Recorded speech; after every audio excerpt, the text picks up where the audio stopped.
बिस्मिल्लाहिर्रहमानिर्रहीम। अस्सलाम वालेकुम नाज़रीन कराम, मैं हूं मखदूम शहाबुद्दीन और आप देख रहे हैं मेरा फ़ेसबुक और यूट्यूब चैनल। उम्मीद करता हूं आप सब लोग बखैर वाफ़ियत होंगे और जहां भी होंगे अपने अहले खाना समेत खुश भी होंगे और महफूज भी। नाज़रीन कराम, एक जानिब तो इमरान ख़ान ने कॉम्प्रोमाइज़ करने और किसी भी किस्म की तसल्ली, किसी भी किस्म के वादे पर एतबार करने से इनकार करते हुए लॉन्ग मार्च का ऐलान कर दिया है। लेकिन इमरान ख़ान की लॉन्ग मार्च का ऐलान होते ही इम्पोर्टेड हुकूमत का मंसूबा लीक हो चुका है और जनरल बाजवा और उनकी टीम के लिए ना सिर्फ एक सख्त तरीन इम्तिहान शुरू हो चुका है, बल्कि ये लॉन्ग मार्च का ऐलान इम्पोर्टेड ने उन पर काफ़ी भारी तरीके से लादने की कोशिश भी कर दी है। इस हवाले से इस्लामाबाद में क्या चल रहा है, रावलपिंडी इस वक्त क्या सोच रहा है, इमरान ख़ान इस वक्त कहाँ पर खड़े हैं और इमरान ख़ान ने न्यूट्रल को क्यों पैगाम पहुँचाया कि पहले तो मैं न्यूट्रल रहने पर तनकीद करता था लेकिन अब आपने न्यूट्रल रहना है। इस हवाले से नया मंसूबा क्या है, इस्लामाबाद को क्यों फ़ौज के हवाले करने की बाज़गश चल रही है और ये मंसूबा क्यों बनाया गया है, इसके लिए पिछले 3-4 हफ़्ते से क्या प्री प्लानिंग चल रही है और इस मंसूबे तक पाकिस्तान को लाने के लिए इम्पोर्टेड हुकूमत ने लंदन प्लान में क्या कुछ डिसाइड किया था, अब वो भी सामने आता जा रहा है और कड़ियों से कड़ियाँ मिलती जा रही हैं। सबसे पहले तो आप देख लें कि इमरान ख़ान के ऐलानात होते ही इम्पोर्टेड हुकूमत जो है उसकी फुर्तियाँ, उसकी तेज़ियाँ और उसकी बौखलाहट, ये तमाम तर चीज़ें इस वक्त तेज़ हो रही हैं। लेकिन जो इम्पॉर्टेंट है वो ये है कि इमरान ख़ान ने 48 आवर्स की डेडलाइन तो दी और मैंने आपको बताया कि खान साहब को ये बात कम्युनिकेट की गई कि ये हुकूमत ख़त्म हो जाएगी, इलेक्शंस भी हो जाएंगे, आप लॉन्ग मार्च के ऐलान से पीछे हट जाएं। इमरान ख़ान ने मफाहमत की तमाम तर कोशिशों को ठोकर मारी है और मुतालबा कर दिया है कि आप पहले ऐलान करें, पहले ये अनाउंस हो, ये बात पब्लिक में आए, अवाम इसकी गवाह बने, मैं ऑटोमेटिकली मेरी लॉन्ग मार्च दम तोड़ जाएगी। मेरी मूवमेंट के अगर मुतालबात तस्लीम हो जाते हैं, अगर वो तमाम तर चीज़ें हो जाती हैं जो मैं चाहता हूँ, फिर तो पीछे कोई हुज्जत ही नहीं रहेगी, पीछे कोई बात ही नहीं रहती, ये सब कुछ तो होना ही होना है। तो ये मुझसे ये मुतालबात करना कि ये मामलात में उस तरफ को लेकर जाऊँ, इनकी कोई तुक नहीं बनती। अब जो इमरान खान साहब ने बातें की हैं वो बड़ी इंपॉर्टेंट हैं, क्योंकि उन्होंने एक तरफ तो 25 मई को इस्लामाबाद की तरफ लॉन्ग मार्च का ऐलान किया है, ये 29 तक था। मैंने ऑलरेडी आपको जब ये मुशावरत मुकम्मल हुई, प्रेस कॉन्फ्रेंस होनी थी, उससे पहले ही बात हम तक पहुंच गई थी टॉप की लीडरशिप के थ्रू कि 25 तारीख होगी, क्योंकि अब वो इसे डिले नहीं करना चाहते और अब वो इसे जल्द अज जल्द मंतकी अंजाम तक पहुँचाना चाहते हैं। 27 की डेट भी आ सकती थी, 29 की भी आ सकती थी, लेकिन अब 25 तारीख को दमादम मस्त कलंदर होना है, तैयारियां शुरू हो चुकी हैं, काउंटर प्लान भी तैयार हो चुका है। और इसमें इमरान खान ने बताया है कि 25 तारीख को इस्लामाबाद की जो श्रीनगर हाईवे है, जो पहले कश्मीर हाईवे होती थी, वहाँ पर 3 बजे मैं 3 PM मिलूँगा, क्योंकि जो भी इस्लामाबाद एंटर होता है वो उस हाईवे पर आता है, तो वहीं पर यहाँ से काफ़िला चलेगा। और हमारा एक ही मुतालबा है कि इलेक्शन की तारीख दो, असम्बलियाँ तहलील करो और मुल्क में साफ़ और शफ़ाफ़ इलेक्शन हो। ये 3 बड़े मुतालबात हैं और मैं ये बात करता आया हूँ कि इमरान खान का इलेक्शन सिर्फ करवाने का मुतालबा आगे बढ़ेगा, क्योंकि सिकंदर सुल्तान राजा या मौजूदा इलेक्शन कमीशन के अंडर इलेक्शन करवाने का तो कोई फ़ायदा नहीं है। अब मैं आपको ये बता दूँ कि इमरान खान साहब ने ये बात कही है कि हमारी सियासत पुरअमन है और हमारे जलसों में हर तबके के लोग आते हैं, ख़वातीन आती हैं, अगर पुरअमन मार्च में रुकावट डाली गई, क्लियर कट वार्निंग है, तो कानूनी कार्रवाई करेंगे। ये इंटरनेट बंद कर सकते हैं, ये ट्रांसपोर्ट बंद कर सकते हैं, ये पेट्रोल और डीजल की किल्लत पैदा कर सकते हैं। तो ये तमाम तर चीज़ें आपने नहीं करनी और आपने पहले से अपने इंतज़ामात करके रखना है। और फिर पुलिस को पैगाम दिया कि आपके ख़िलाफ़ कार्रवाई करेंगे, पुलिस हमारी है। ब्यूरोक्रेसी को ये पैगाम दिया कि आपने कुछ नहीं करना, ये अवाम का मामला है। और फिर फ़ौज को भी कहा कि आप भी हमारी फ़ौज हैं, आप किसी पार्टी की फ़ौज नहीं हैं और आपने भी अब इस मामले में मैं जानूं और ये इम्पोर्टेड जाने, अब ज़रा 2-2 हाथ होने ही दें। और फिर इस सारे के सारे मामले में इमरान खान साहब ने जो बात कही कि मैं न्यूट्रल के वाले से कहता रहा और आप ख़ुद कहते रहे कि हम न्यूट्रल हैं, न्यूट्रल हैं, न्यूट्रल हैं, और न्यूट्रल के ऊपर खुलकर तनकीद भी होती रही। ये बात तक हुई कि न्यूट्रल तो सिर्फ जानवर होता है, लेकिन उन्होंने क्लियरली कहा कि अब आप फिर न्यूट्रल रह के दिखाएं, क्योंकि इस वक्त तैयारी की जा रही है कि पाकिस्तान की अफवाज को मुतनाज़ा बनाया जाए। शीरी मज़ारी की गिरफ़्तारी उसी सिलसिले की कड़ी, सहाफ़ियों के ऊपर जो FIRs हैं, इमरान रियाज़ पर भी FIR हो गई है, हम तक भी पहुंचने में ये ज़्यादा देर नहीं लगाएगी।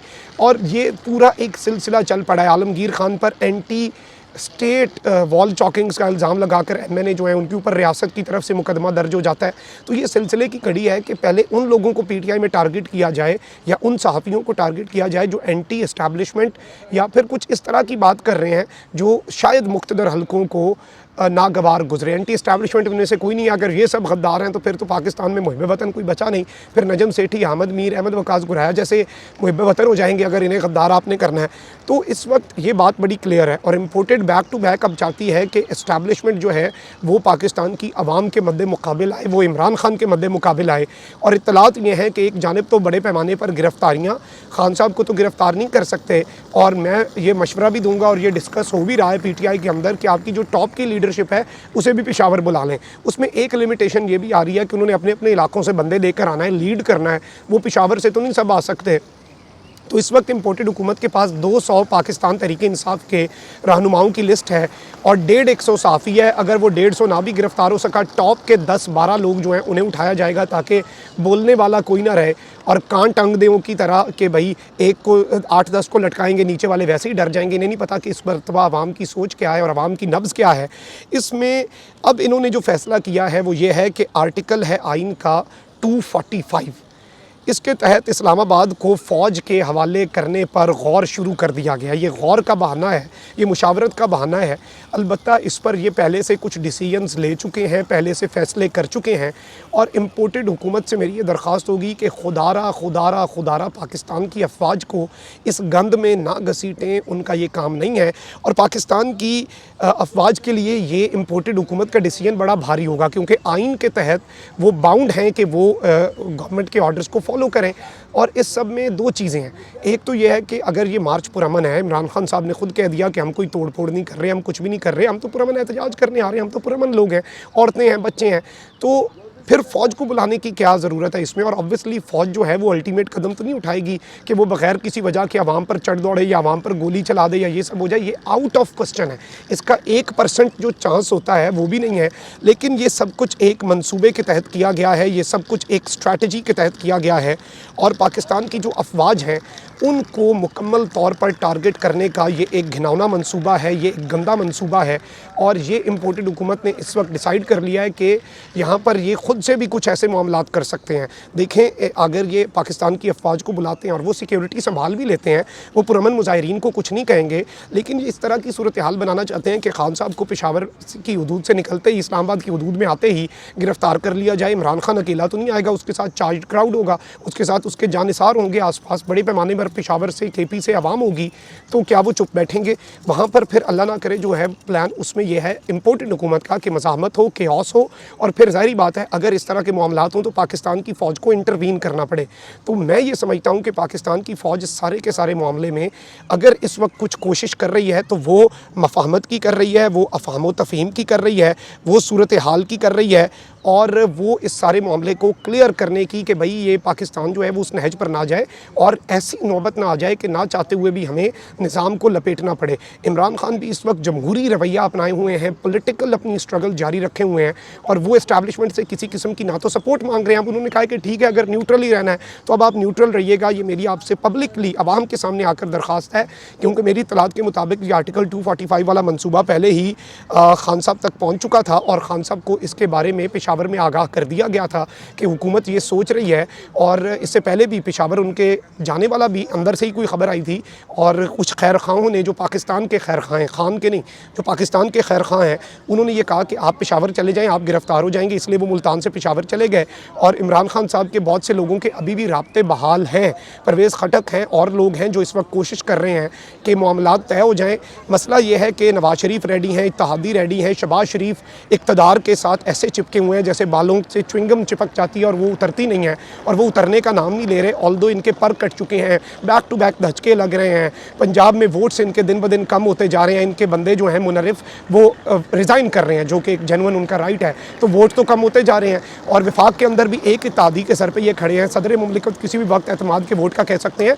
तो ये पूरे का पूरा मामला इस तरह से है। अलबत्ता पाकिस्तान के मुक़्तदर हलकों की तरफ से ये ज़रूर कहा गया कि इलेक्शन हम जल्दी करवाने के लिए तैयार हैं और जो भी आता है वो अपनी अपना फ्रेश मैंडेट लेकर आए और अपने हिसाब से चीज़ों को चलाए, लेकिन इम्पोर्टेड आग का ये खेल करना चाहता है जो कि उसे नहीं करना चाहिए और पाकिस्तान के इदारों को इस सब में नहीं घसीटना चाहिए।